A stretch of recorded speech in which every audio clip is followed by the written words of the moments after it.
Hello बच्चों, आप देख रहे हैं JMS coaching institute YouTube channel. आज हम करने वाले हैं कक्षा 10वीं अध्याय 10 व्रत। इसके जो भी महत्वपूर्ण प्रश्न है वो हम आज इस वीडियो में करेंगे। इसके पहले हम इसके 9 चैप्टर तक की वीडियो आपकी डाल चुके हैं यूट्यूब पे। उसमें आपके बोर्ड एग्ज़ाम 2024 के लिए जो भी महत्वपूर्ण प्रश्न थे वो आपको करवा चुके हैं। तो जिसने पुरानी वीडियो ना देखी हो पहले पुरानी वीडियो वॉच करें, और वीडियो अगर अच्छी लगती है तो लाइक शेयर और सब्सक्राइब जरूर करें। ठीक है, देखिए आप इस चैप्टर पहला आपका 10वां चैप्टर है व्रत सर्कल, है ना। ठीक है, तो होता है क्या है, सबसे पहले व्रत के बारे में पढ़ेंगे। ठीक है, और इसके बाकी फॉर्मूले हम अध्याय आपका 11 और 12 में पढ़ेंगे। ठीक है ना। बाकी जो बेसिक जो है इसके बारे में जानकारी हम देते हैं। ठीक है, सबसे पहले आपका व्रत। ठीक है, तो व्रत क्या होता है, एक सिंपल सा एक केंद्र होता है, और केंद्र से, है ना, एक रेडियस लेके अगर हम एक गोला बनाते हैं प्रकार के द्वारा, ठीक है, तो उसे बोलते हैं अपन व्रत कहते हैं। ठीक है, उसमें क्या होती है, एक तो त्रिज्या होती है। ठीक है ना, जिस त्रिज्या का व्रत बनाया जाए, अगर हमने 2 सेंटीमीटर त्रिज्या का बनाया तो आपका व्रत कितना हो जाएगा, 2 सेंटीमीटर का हो जाएगा। 3 का बनाया तो 3 का हो जाएगा। ठीक है, और जहाँ पर हम प्रकार की नोक को रखते हैं वो क्या कहलाएगा, आपका केंद्र कहलाता है। ठीक है ना, और ये बाहर वाला जो भाग है वो क्या कहलाएगा, इसकी परिधि कहलाएगा। ठीक है, ये वाला भाग क्या कहलाता है, इसकी परिधि कहलाता है। ठीक है, परिधि सरकमफेरेंस, ठीक है ना। और ये क्या कहलाएगा, केंद्र से व्रत को टच करके क्या कहलाएगी, त्रिज्या कहलाएगी। ठीक है ना। और दूसरा आपका एक और हो जाएगा कि अगर एक लाइन ऐसी जाए जो केंद्र से होकर जाए, ठीक है, और व्रत को कितनी जगह टच करे, 2 जगह। ठीक है, जैसे ये आपका ए और बी, है ना, 2 जगह टच कर रहा है, और कहाँ से होकर जा रहा है, केंद्र से होकर जा रहा है। ठीक है, तो ये क्या कहलाता है, आपका व्यास कहलाता है। क्या कहलाता है, व्यास कहलाता है। ठीक है, त्रिज्या का दुगना होता है। जो व्यास होता है वो त्रिज्या का कितना होता है, दुगना होता है। त्रिज्या को दर्शाते किससे, आर से, और जो व्यास होता है उसको कैसे दर्शाते हैं, त्रिज्या का दुगना, तो डी से दर्शाते हैं। डी बराबर कितना होता है, 2r, त्रिज्या का डबल होता है। ठीक है ना। और केंद्र हो गया, सेंटर हो गया, इसको सी से दर्शा सकते हैं। ठीक है, सरकमफेरेंस इसको भी सी से दर्शा सकते हैं। ठीक है, इस तरह से इसको प्रदर्शित करते हैं। ठीक है ना, ये हो गया आपका। अब इसके क्षेत्रफल क्या होता है, परिधि क्या होती है, वो अगले चैप्टर में हम पढ़ेंगे। ठीक है, इसमें हम देखते हैं, देखो आपका व्रत है और व्रतों से संबंधित जो भी चीज़ें हैं वो इसमें पढ़ेंगे। देखो सबसे पहला आपका एक सर्कल है। ठीक है, ये सर्कल है ना। तो 3 प्रकार की रेखा है हम पढ़ेंगे, एक अप्रच्छेदी रेखा, एक प्रच्छेदी रेखा और एक स्पर्श रेखा। ठीक है, मेन है आपका स्पर्श रेखा। स्पर्श रेखा क्या होती है, इसकी डेफिनेशन, ठीक है ना। और स्पर्श बिंदु क्या होता है, ठीक है, इससे क्वेश्चन भी बनते हैं। देखो सबसे पहले तो आपका अप्रच्छेदी रेखा, ऐसी रेखा, है ना, ऐसी रेखा जो व्रत को कहीं भी टच ना करे, ठीक है, कहीं भी स्पर्श ना करे, वो क्या कहलाएगी, आपकी अप्रच्छेदी रेखा कहलाएगी। जैसे आपका ये पी, आपका नाम दे दो इसको PQ, तो PQ क्या है, एक अप्रच्छेदी रेखा है, मतलब व्रत को कहीं भी प्रच्छेद या स्पर्श भी नहीं कर रही है, तो अप्रच्छेदी रेखा कहलाएगी। ठीक है, दूसरा आपका आता है प्रतिच्छेदी रेखा। तो प्रतिच्छेदी रेखा कैसे होती है, जो व्रत में से होकर जाए और व्रत को कितने बिंदुओं पर टच करे, 2 बिंदु पर प्रच्छेद करे, 2 बिंदु पर क्या करे, प्रतिच्छेद। देखो आप ये एक बिंदु पर कर रही है, ठीक है ना, और यहाँ एक दूसरे बिंदु पर, कितने कितने बिंदु पर प्रच्छेद कर रही है, 2 बिंदु पर, तो ये क्या कहलाएगी, आपकी प्रतिच्छेदी रेखा कहलाती है। ठीक है ना, ये हो गया आपका। अब अगला हो गया स्पर्श रेखा। स्पर्श रेखा क्या होती है, ऐसी रेखा जो व्रत से होकर जाए और व्रत को ओनली स्पर्श करे, कितने बिंदु पर, एक बिंदु पर, तो स्पर्श रेखा कहलाएगी। अगर 2 बिंदु पर जाएगी तो वो क्या कहलाएगी, प्रतिच्छेदी रेखा कहलाएगी। जैसे ये देखो 2 बिंदु पर स्पर्श करे, एक यहाँ से और एक यहाँ से, ठीक है, तो ये 2 इसको छेद करती हुई जा रही है तो प्रतिच्छेद रेखा कहलाएगी। और ये क्या कर रही है, जो रेखा है इसको एक बिंदु पर, यहाँ इस पॉइंट पर, इसको नाम देते हैं अपन R नाम देते हैं, तो इस R पॉइंट पर क्या कर रही है, इसको स्पर्श कर रही है, तो ये क्या कहलाएगा, स्पर्श रेखा कहलाएगी। और ये जो R पॉइंट है ये क्या कहलाएगा, स्पर्श बिंदु कहलाएगा। क्या कहलाएगा, स्पर्श बिंदु कहलाएगा। ठीक है ना, ठीक है, स्पर्श बिंदु कहलाएगा, है ना, इस तरह से।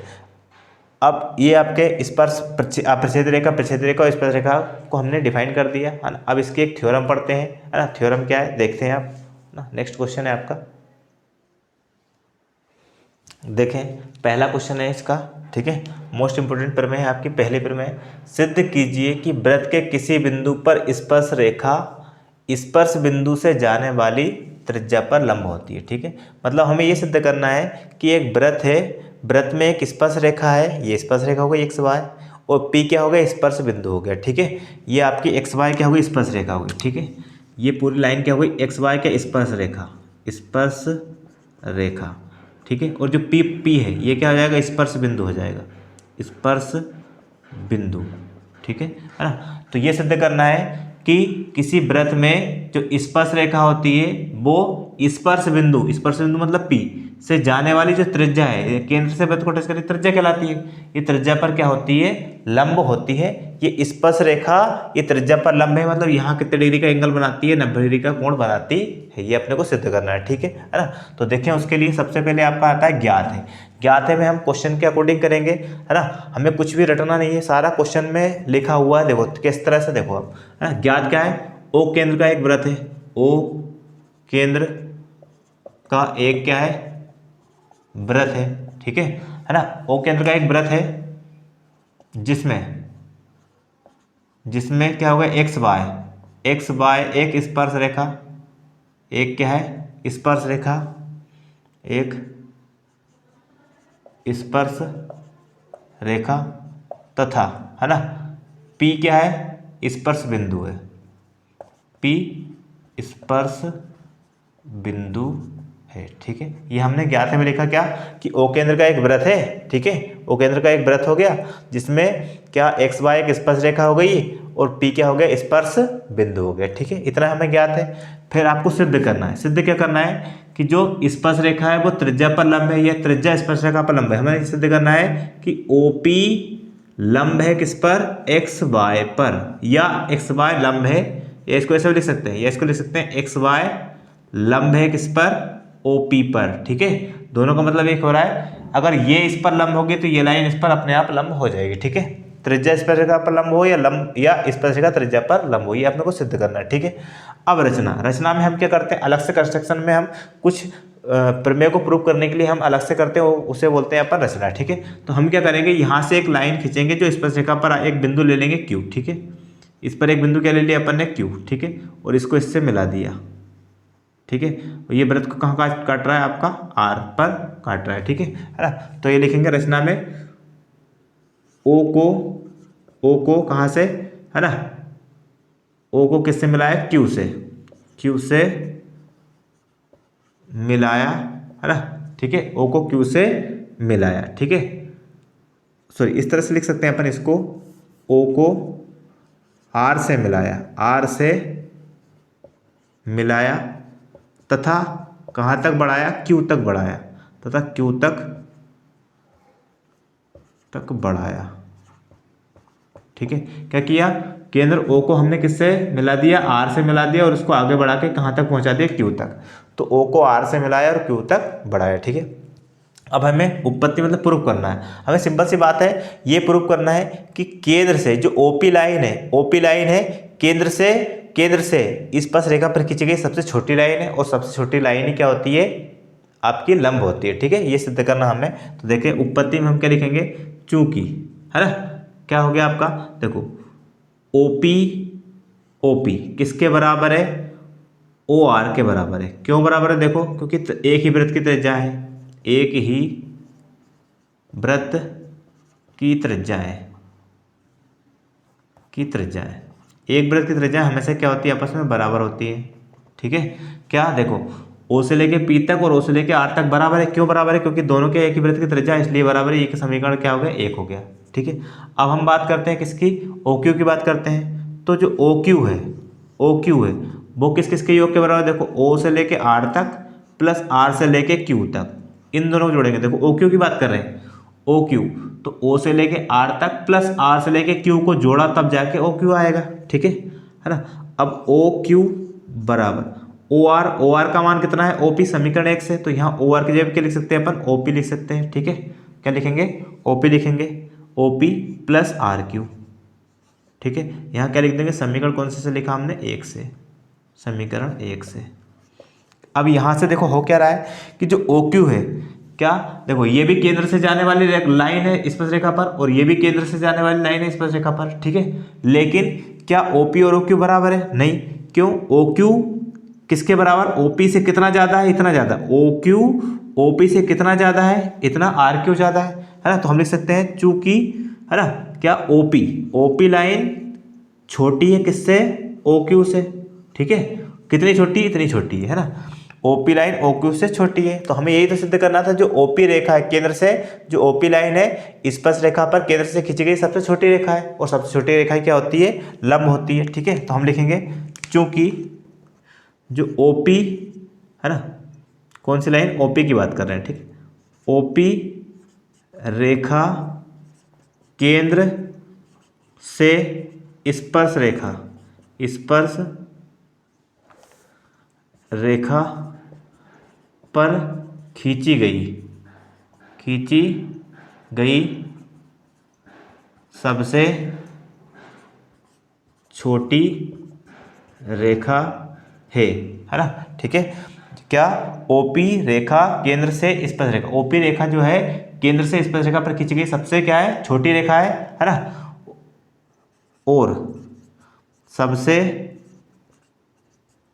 छोटी जो रेखा होती है ना, छोटी रेखा ही क्या होती है, लंब होती है ना। सबसे छोटी रेखा ही क्या होगी, लंब होगी।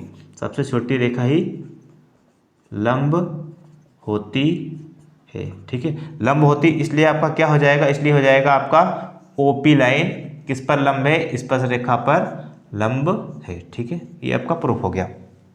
एक्स वाई स्पर्श रेखा पर क्या है, लंब है। फिर से देख लें आप, है ना। देखो ओ केंद्र का एक वृत्त है, ठीक है, जिसमें एक्स वाई क्या है, एक स्पर्श रेखा है, ठीक है। ओपी क्या है, स्पर्श बिंदु है, ठीक। इतना हो गया। सिद्ध क्या करना है, ओपी ये त्रिज्या स्पर्श रेखा पर लंब है या स्पर्श रेखा त्रिज्या पर लंब है, ठीक है। दोनों का मतलब एक ही हो रहा है। अब हमने रचना में क्या किया, एक बिंदु क्या ले लिया, स्पर्श रेखा पर क्यू ले लिया, ओ को आर से मिलाया और क्यू तक बढ़ाया, ठीक है ना। अब देखें आप उत्पत्ति, ओपी और ओ आर बराबर है क्योंकि वृत्त की त्रिज्या है, वृत्त की त्रिज्या हमेशा बराबर होती है, ठीक है। एक ही वृत्त की त्रिज्या है। और ओ क्यू का जो मान है, ओ क्यू का मान है वो ओ से लेके आर तक प्लस आर के लेके क्यू तक जोड़ेंगे तब जाके ओ क्यू का मान आएगा। अब जो ओ क्यू का मान है, देखो यहाँ आपका ओ आर किसके बराबर है, ओपी के बराबर, तो इस ओ आर की जगह पे हमने क्या लिख दिया, ओपी लिख दिया समीकरण 1 से। अब देखो ओपी और ओ आर बराबर है, ओ क्यू और ओपी बराबर है, नहीं है। जो ओपी कितना, ओ क्यू से कितना छोटा है, इतना छोटा है, ठीक है, इतना छोटा है, मतलब ओपी रेखा ओ क्यू से छोटी है। अब ये भी केंद्र से स्पर्श रेखा पर लाइन है और ये भी केंद्र से स्पर्श रेखा पर लाइन है, ठीक है। तो ओपी रेखा केंद्र से स्पर्श रेखा पर खींची गई क्या है, सबसे छोटी रेखा है, और सबसे छोटी रेखा ही क्या होती है, लंब होती है, इसलिए ओपी लंब है किस पर, एक्स वाई पर, ठीक है। ये मोस्ट इंपोर्टेंट थ्योरम थी, है ना। अब अगली देखते हैं, ठीक है। अगला क्वेश्चन देखें। देखो दोनों प्रमेय जो आज करवा रहे हैं वो दोनों ही महत्वपूर्ण है ना, ठीक है। अगली प्रमेय आपकी कि सिद्ध कीजिए कि बाहरी बिंदु से वृत्त पर खींची गई स्पर्श रेखाओं की लंबाइयाँ क्या होती है, बराबर होती है, या ऐसा आ सकता है तुल्य होती है, या ऐसा आ सकता है समान होती है, ठीक है। तीनों शब्दों में से कोई सा एक आएगा आपका, ठीक है। तो क्या क्वेश्चन बोला गया है कि बाहरी बिंदु, देखो तो क्वेश्चन के हिसाब से चित्र बनेगा आपका, एक वृत्त खींचा, वृत्त में एक बाहरी बिंदु पी बना दिया और पी से कितने स्पर्श रेखाएं की थी, 2 स्पर्श रेखाएं की थी, जो वृत्त को ए और बी पर क्या कर रही है, स्पर्श करती है, ठीक है ना। अब हमें बताना है कि दोनों की लंबाई आपस में क्या होती है, समान होती है, ठीक है। तो देखो ज्ञात है, गिवन में क्या लिखेंगे आप, है ना। ओ केंद्र का एक वृत्त है, ओ केंद्र का एक क्या है, वृत्त है ना, ठीक है, जिसमें पी और पी भी 2 स्पर्श रेखाएं हैं, जिसमें चित्र से देख के लिखेंगे सभी, जिसमें पी ए और पी बी, है ना, ठीक है। इस पर रेखा को इस तरह से दर्शा सकते हैं ना, पी और पी बी क्या है, 2 स्पर्श रेखाएं हैं जो वृत्त को कहाँ, ए और बी बिंदु पर स्पर्श करती है, ठीक है। जो वृत्त को ए और बी बिंदु पर क्या करती है, स्पर्श करती है। ये हमने क्वेश्चन से अकॉर्डिंग टू, है ना, क्वेश्चन लिखा है कि ओ केंद्र का एक वृत्त है जिसमें पी से 2 स्पर्श रेखाएं, पी और पी बी 2 स्पर्श रेखाएं जो वृत्त को कहाँ, ए और बी बिंदु पर क्या करती है, स्पर्श करती है, ठीक है। ये आपका हो गया, है ना। सिद्ध क्या करना है कि दोनों स्पर्श रेखाओं की लंबाई बराबर होती है, मतलब पी ए जो स्पर्श रेखा है वो किसके बराबर है, पी बी के बराबर है, ठीक है। ये अपने को सिद्ध करना है, ठीक। रचना में हम अलग से जो करेंगे, देखो हम क्या करेंगे, जो केंद्र ओ है उसको किससे मिलाएंगे, एक तो पी से मिला देंगे, ठीक है, फिर किससे मिला देंगे, एक ए से मिला देंगे और एक किससे मिला देंगे, बी से, ठीक है। तो यह लिखेंगे रचना में केंद्र ओ को किससे, ए पी व बी से मिलाया, ठीक है। ये हमने किया रचना में, केंद्र ओ को ए से बी से और पी से हमने मिला दिया, ठीक है ना। अब उत्पत्ति है, प्रूफ आता है, ठीक है। तो प्रूफ में हम 2 त्रिभुज लेंगे, देखो एक बन रहा है आपका, है ना, ये वाला त्रिभुज, ठीक है, ओ ए पी, और एक बन रहा है ओ बी पी, ठीक है। तो त्रिभुज लेंगे, त्रिभुज ओ ए पी तथा त्रिभुज ओ बी पी में, ठीक है। दोनों त्रिभुजों हम देखेंगे क्या क्या बराबर है। देखो आप इस त्रिभुज की बात कर रहे हैं, ठीक है, ओ ए पी इसमें ओ ए और इसकी भुजा, इस त्रिभुज की भुजा ओ बी, इस त्रिभुज की भुजा ओ ए किसके बराबर है, इस त्रिभुज की भुजा ओ बी के बराबर है। क्यों बराबर है, क्योंकि एक ही वृत्त की क्या है त्रिज्याएं, एक ही वृत्त की क्या है त्रिज्याएं, ठीक है। त्रिज्याएं अगर एक ही वृत्त की होती है तो हमेशा क्या होती है, बराबर होती है, ठीक है ना। ये ओ ए इस त्रिभुज की भुजा ओ ए और इस त्रिभुज की भुजा ओ बी दोनों बराबर है, क्योंकि ये दोनों क्या है एक ही वृत्त की, देखो एक ही वृत्त की त्रिज्या है, ओ से लेके ए तक और ओ से लेके बी तक वृत्त को केंद्र से टच करती है, त्रिज्या कहलाती है, ठीक है, बराबर है। दूसरा पॉइंट देखो आप, इसमें ओपी देखो इसमें भी है और ओपी देखो इसमें भी, ठीक है। ये जो ओपी लाइन है दोनों में कॉमन है, ठीक है। तो ओपी बराबर क्या हो जाएगा आपका, ओपी क्या हो जाएगा, उभयनिष्ठ भुजा, उभयनिष्ठ भुजा, ठीक है, दोनों में कॉमन भुजा इसलिए बराबर है। और तीसरा देखो ये वाला कोण यहाँ, ठीक है, और यहाँ कितना डिग्री होगा, 90 डिग्री। क्यों, तो angle O A P, angle कोण ए पर और बराबर एंगल ओ बी पी मतलब बी पर, दोनों कितने हैं 90 डिग्री, ठीक है।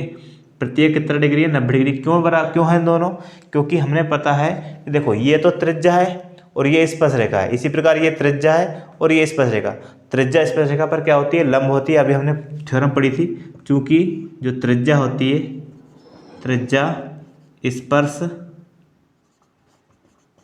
रेखा पर क्या होती है, लंब होती है, लंब होती है, ठीक है।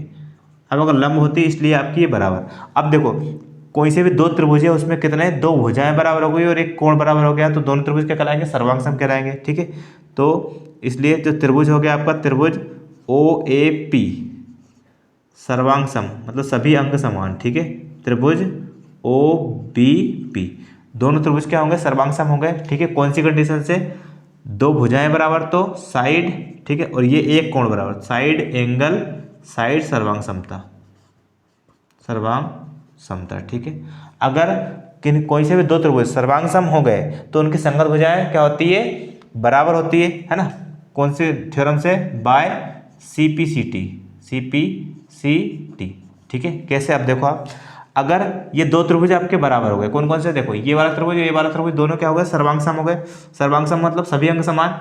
तो देखो ये वाली जो भुजा है, ठीक है, ये वाली भुजा किसके बराबर है, ये वाली भुजा, ये वाली भुजा इसके बराबर, ठीक है। ये वाली भुजा इसी के बराबर, क्यों, क्योंकि दोनों में कॉमन है। फिर अब तीसरी भुजा कौन सी बची, ये वाली, ठीक है। तो ये किसके बराबर हो जाएगी, इसके बराबर हो जाएगी, ठीक है।